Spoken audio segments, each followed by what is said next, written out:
So much love and appreciation to those of you who have been with me for the 2 year period plus that I've been doing this. Thank you for showing your love and support to the channel. And to anybody else who is brand new to the platform and you would like to support the channel, also, you can do it by way of Patreon, Anchor, the clothing store, and also the shoe shop that is listed in the comment description below. And again, thank you to any and all of you guys who have been here to support this channel during the 2+ year period. I wouldn't be able to do what I do every single day without you.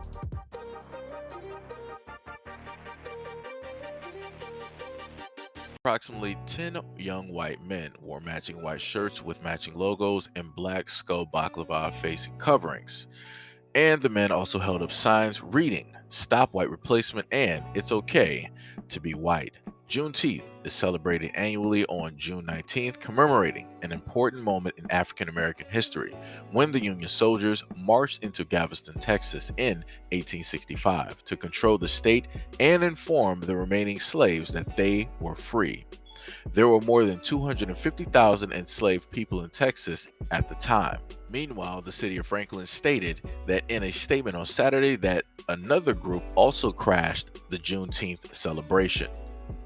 Quote, "This afternoon's festival organizers asked two different groups to leave the downtown Franklin Juneteenth festival. One group was carrying signs that read like White Lives Matter and Stop White Replacement. The Franklin Police Department had no prior information that the groups were planning to protest the celebration. Quote, the other group, who stated that they were there to be a buffer between festival goers and other groups, included people who were armed and wearing ballistics vests. Both groups left the area when asked. There were no violence and were no arrests after Franklin police officers intervened. Protesters in both groups were distributing flyers saying that they are demonstrating because, quote, the anti-white system is committed to our spiritual and physical genocide. The pamphlets were handed out to festival attendees before police arrived. The group's idea stems from the Great Replacement Theory, which is a racist conspiracy that claims that white people are being replaced by people of color and minorities. The theory is believed to have indicated a series of mass killings in recent years, including the Buffalo, New York shooting where a white teenager fatally shot 10 black people at the grocery store. White Lives Matter rally in Shelbyville in October of 2017 saw high tensions between demonstrators and counter-protesters, but no violence erupted. The area where the protests were being held, a heavily policed presence, and only one person was arrested after he jumped a barrier trying to approach the rally. Though the Franklin protest on Saturday sparked outrage amongst community members, some passers-by in vehicles honked in support of the group. White Lives Matter organized marches last year across the country, but some of these rallies were poorly attended or canceled altogether. In some instances, they were outnumbered by counter-protesters. This is all I'm saying. It's pretty amazing that when you have a day, for Black people, to remember what took place, and it's purely just our day, right? This is the reaction that normally happens, right? Now you have some people out there who's like, oh well, Juneteenth is racist. Juneteenth. Well, what about all the other groups of people that set up there, got their freedoms, and what about all these other? It ain't about y'all. You have 365 days out of a year.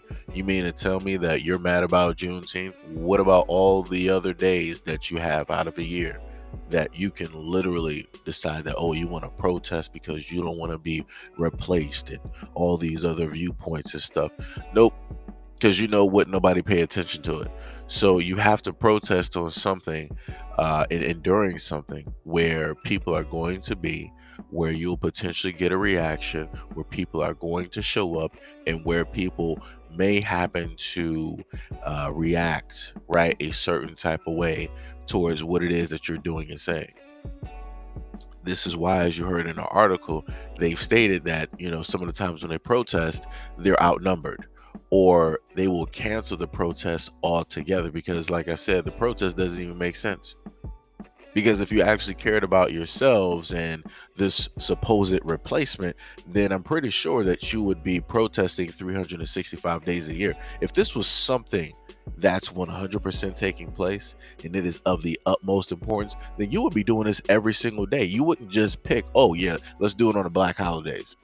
Let's do it on the days that we know that black people are going to be celebrating and that they're going to be out and all these other types of things. Then on top of that, y'all didn't just do it once.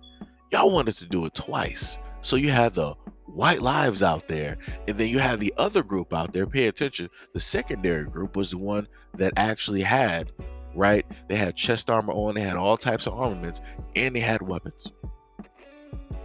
Pay attention to that. The most dangerous people that were there were not the black people celebrating Juneteenth. It was the two other groups that were there, looking to cause and stir emotional reaction, looking to cause chaos, looking to take people right outside of themselves so that those two groups can get the reactions right that they needed so that they could justify every single thing that they decide to say on the sidelines and holding up those signs. But the most interesting thing is, in a sense, when you go about things a certain type of way, or when you ignore people like this, it demoralizes them. It takes away that power of fear, right, that they are trying to place inside of other people. It takes away that energy of chaos, right, that they're trying to cause, right, how they're trying to disturb the energy just with their presence being interjected there without anybody asking them to specifically be there at that moment in time. That's clear cut what took place. Now, like they said before in the article, they had some people honk their horns directly at the protesters in agreement with what it is that they are saying. So yet again, black people, pay very close attention. So for black people, pay very close attention to the individuals who are gentrifying your neighborhood, who are living amongst you, because some of these are the same people that agree with these ideologies and these points, but yet they're still living amongst you, right? Pay very close attention, because if anything is to happen or were to happen, those are going to be the main people who are going to switch sides real quick, and they're going to act like they don't even know who you are. They don't even know what neighborhood this is, but all they know is that they're protecting their family and their property from the enemy. You know who the enemy is? You. So like I said, black people, pay attention. Pay very close attention to the people who are gentrifying and who are coming directly into your neighborhoods.